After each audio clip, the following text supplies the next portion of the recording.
Hi, it's Scott here from Money Nerd, and for those that don't know, we use insider knowledge to help people beat debt collectors and become debt free. And in this quick video, I'm going to show you how to deal with Stirling Park debt collection. You've probably received a letter from Stirling Park debt collectors or even had them knocking at your door. When I had debt collectors chasing me back in 2010, it caused me a lot of stress and anxiety, and to be honest, plenty of sleepless nights. But since then, I've worked in the credit card industry for over 10 years, and I'm happy to say I've been able to use my insider knowledge to become debt free and to help thousands of other people out of debt. So today, I'd like to share that knowledge by answering 5 frequently asked questions, such as: are Stirling Park debt collectors even legitimate? How to reduce your repayment amounts? How to stop Stirling Park from contacting you, what happens if you ignore them, and what they're not allowed to do when they're collecting your debt. At the end of this video, I have a bonus tip on how you could write off some of your debt, so stick around to the end. Okay, question number 1. Are Stirling Park debt collectors legitimate? Well, if you've received a letter in the post, this is probably your first question. If you don't recognise the company name, it might be that they've purchased your debt, or they're a debt collector collecting on behalf of another company. I can confirm that Stirling Park is a UK registered company, and whilst there are a bunch of scams out there when it comes to debt collectors, I'm afraid this is unlikely to be a scam.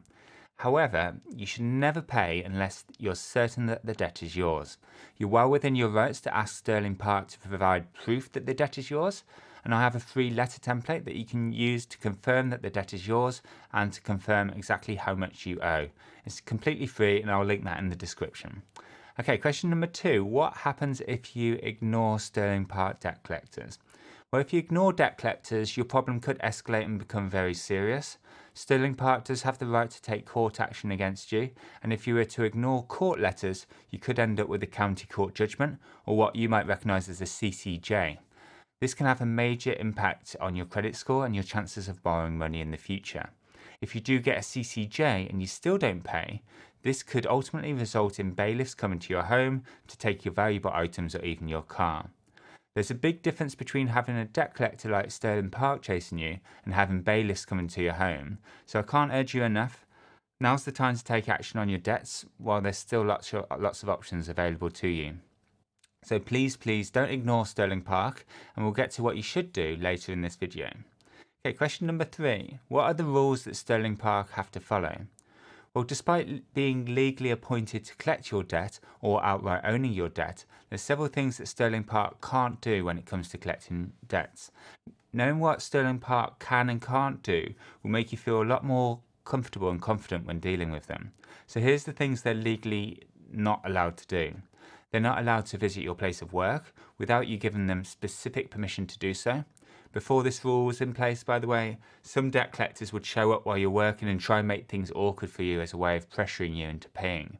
And on a similar note, they're not allowed to speak to neighbours, friends or family about your debt. Again, this is to stop them trying to embarrass you or shame you into paying your debt. Stirling Park can't contact you or visit your home at unreasonable times of the day. For phone calls, most people would agree that calls before 8 AM are too early and calls after 9 PM are too late. But your circumstance might be different. For example, if you work night shifts. If you can't take calls during certain times, then tell them. They should keep a record of this and avoid calling you during these times. And by the way, for home visits, the regulations say that debt collectors need to clearly explain the purpose and the intended outcome of the proposed visit, and they need to give you adequate notice of the date and the time of the visit. You're well within your rights to complain if they keep calling you or visiting your home at times that you've told them to avoid. Next, it's also good to know that they're not allowed to act in a threatening or intimidating way. Also, they should never pressurize you into paying larger installments than you can afford or hitting payment deadlines that are impossible. The regulations also say that they're not allowed to pressure you into selling your home or to take out more credit to pay your debts. Also, it's good to know that debt collectors can't pretend to be bailiffs and they can't pretend to be enforcement agents.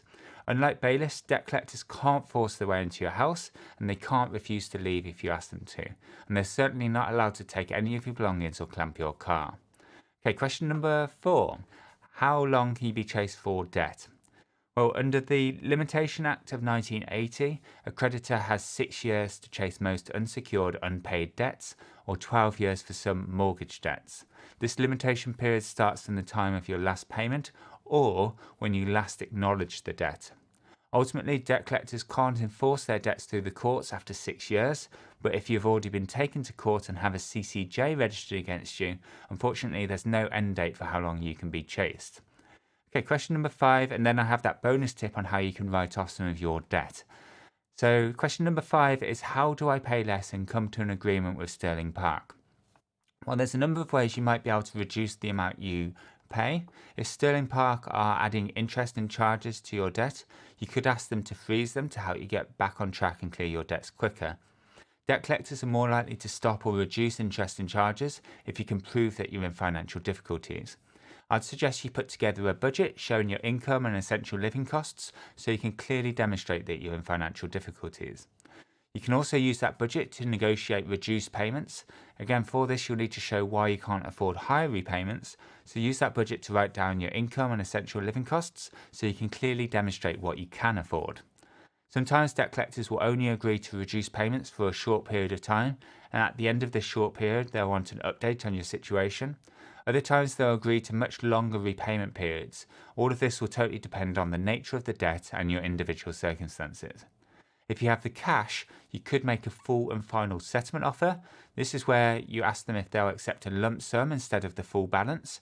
And in return for that lump sum, some debt collectors will agree to write off the remainder of their debt. And as promised, here's my bonus tip on how you might be able to write off some of your debt. And it's not just with Stirling Park, by the way.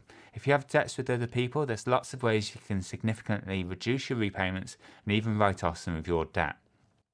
During my career in the credit card industry, I discovered that there are 7 relatively unheard of debt solutions that are in the UK, and the industry doesn't really advertise many of these because most of them are either free or low cost.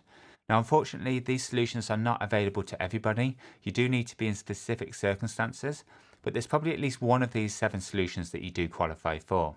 You could either be paying less than you do already, or maybe even write off some of your debt. To make it simple for you, I've created a free eligibility checker, which I'll show you now.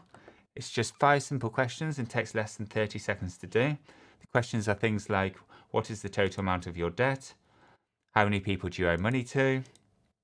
Where do you live? What's your living situation? Simple questions like that. And at the end of the calculator, I'll be able to tell you if you're eligible to reduce your repayments and even write off some of your debt. So go do that now, click the link in the description and find out if you're eligible to reduce your repayments and write off some of your debt.